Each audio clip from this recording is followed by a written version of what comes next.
Good evening to you all. My name is Michel Visser. I'm founder of Konnektid and a former actor. You can see up there, it's me with the goat mask. It was last summer on the Ural Festival, one of the biggest open-air festivals in Holland. I was playing 100 performances of goat, and it was a lot of fun. I finished my theater school in 2007 in Arnhem, and I've started studying theater because not only because I love to be on stage and tell stories, but also to bring people together in a theater and tell stories which trigger people and let them interact afterwards.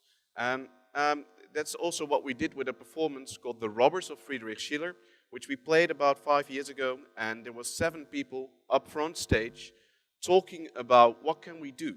What can we actually do? I want to do something, but I don't know what I can do. And they were eating melons and talking about that they want to do something, but yeah, they were only talking about it. And I had a little bit the same problem as well. I felt a little powerless. I wanted to change things in my life. I wanted to participate in the world, but I didn't really know how I could participate. And it was in a tram ride, when I sat in a tram home after rehearsal, that I sat behind 2 guys who just had their job application rejected. And I overheard them, and they were telling the story that they were rejected for the 2nd time because they did a bad presentation. And I thought I could have actually helped those people with my skills. I've studied theater. I could learn them something about presenting upstage, about telling stories, about engaging people. But I thought, how could those people get to me? How could they get in touch with me and actually ask me, hey Michel, I know you're really good in theater, could you sit down and have a coffee with me and learn me something about presenting? I was thinking, this is not possible right now. This information is only with me, my friends, and the people I know, and it's not available for people around me. So how could I open up this bubble of information to people who actually need it? Everyone would love to learn something from someone else, but how could you access that abundance of information without knowing how to get there? Think about it for a moment. Everyone here in this room wants to learn something. We live in a society where constant learning is asked from us. My grandpa, he had a job for 40 years of his life. He was an architect, and he did the same job his entire life. My dad, he had 2 jobs in his entire life. I already had 8 jobs. So constant learning is something we want. But how could I actually constantly learn from the people around me? Think about it for a moment. What would you like to learn? And what could you learn from the people sitting next to you? Or in this space? Or in this building? Or in this neighborhood? How could you access that information all available around you? That's quite difficult. And there, at that point in that tram, I thought I'd start a network where people can actually access the information they need, the abundance available around you. And that's something which is part of the sharing economy, a new way of dealing with the abundance we have, not only in knowledge, but also in stuff. We have an abundance of stuff. In our shed, there's loads of stuff. There's barbecues, there's drills, there's power drills, there's a lot of stuff we don't use, cars, for example, which we have available and not using it. So that's where the sharing economy is coming in. Why not share the stuff we have as an abundance with the people who need it at that time? So the sharing economy is giving us the opportunity to access everything we need at a specific and a specific time. And is this new? When I went to my grandpa, he said, well, this sharing economy is what I used to do when I was little. If I needed a bike, I went to my neighbor and I asked him, hey, could I borrow your bike? And I borrowed his bike. And we were bakers. The father of my grandpa was a baker, and if there was excess bread, he gave the bread to the people who needed the bread. But during the time, we kind of changed. We wanted to own stuff. We needed a car. We needed our own house. We needed our own backyard, which was a closed environment where we had our own barbecues and our own power drills, which we didn't use. So this sharing economy is opening up again the individual time and access to community. So the opportunity is there to actually be an entrepreneur again, be open to your social environment. And it's not only that. It's economic, social, and technology, which is giving us the opportunity. These are the three major drivers behind the sharing economy. So social, because we want to live in a more social world, where we are in touch with the people around us, and where we're not only in our own individual world. And it's economic because due to sharing or trading the stuff we have access to, we can actually earn a little bit of money. Who has used Airbnb, for example, in this room?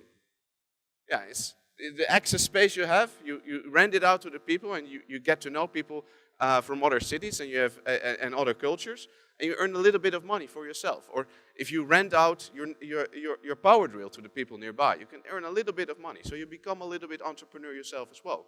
And you could also give it for free and have an interaction with the people who live nearby. And there is another technology driver which makes this really possible. It's because we have our phone and our constant access to internet and our constant knowledge of location. So in the past, when we were part of this community, there was no way of escaping this community. You know, this people looking after you, and you want to like, oh, I'm part of it. So that's why we escaped it. But now we could actually decide when we want to be part of that community, because we have the facilitation of these networks, and we can say, I don't want to be part of it for now. So it's both ways. It works for you when you want it. So let's get back to where I started with, is what would you like to learn? Did you think about it? There's people sitting next to you who could actually learn you something. So why not ask your neighbor sitting next to you with that information he has, and like, hey, I want to learn about surfing for myself. I want to learn how to surf. So if there's anyone who could teach me how to surf, please, after the talk, in the break, come to me and say, hey, Michel, I could learn you how to surf.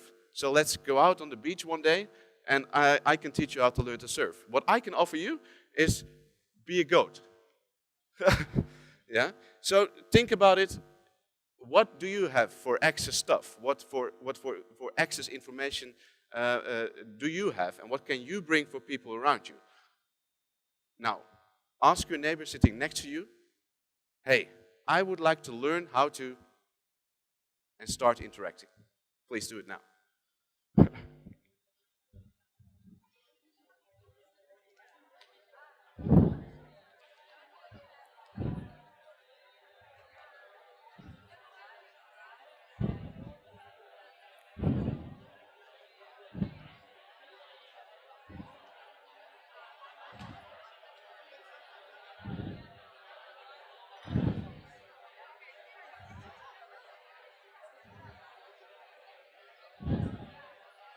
So, thank you very much. Thank you. There is a dinner break coming up later on, and there's drinks as well at the end of the event. So who actually found someone who could learn him something? Who actually made a connection and say like, hey, so what did you find? She's gonna teach you how to dance. That's great. We've got a connection in the room. And who else? Were there other connections made about learning? Yeah. Wow. Congratulations. And any other connections made? Yes. There's a yoga class being given here. So it's I think I asked 1 minute ago the question, what could you learn from the people nearby? And there's already, in this room, and there might be even more connections made, already 3 people starting to learn from each other. So think about it, with sharing your access knowledge, your access stuff, your car, your food. Think about that, how it could change the world, the economy of sharing, and how it makes your life easier and cheaper and more transparent. We are not relying anymore on big institutions which offer us like untransparent information and untransparent products. No, we can actually get it from the people nearby. That was it for now. I would like to love and see you sharing in the break, and have a good time tonight.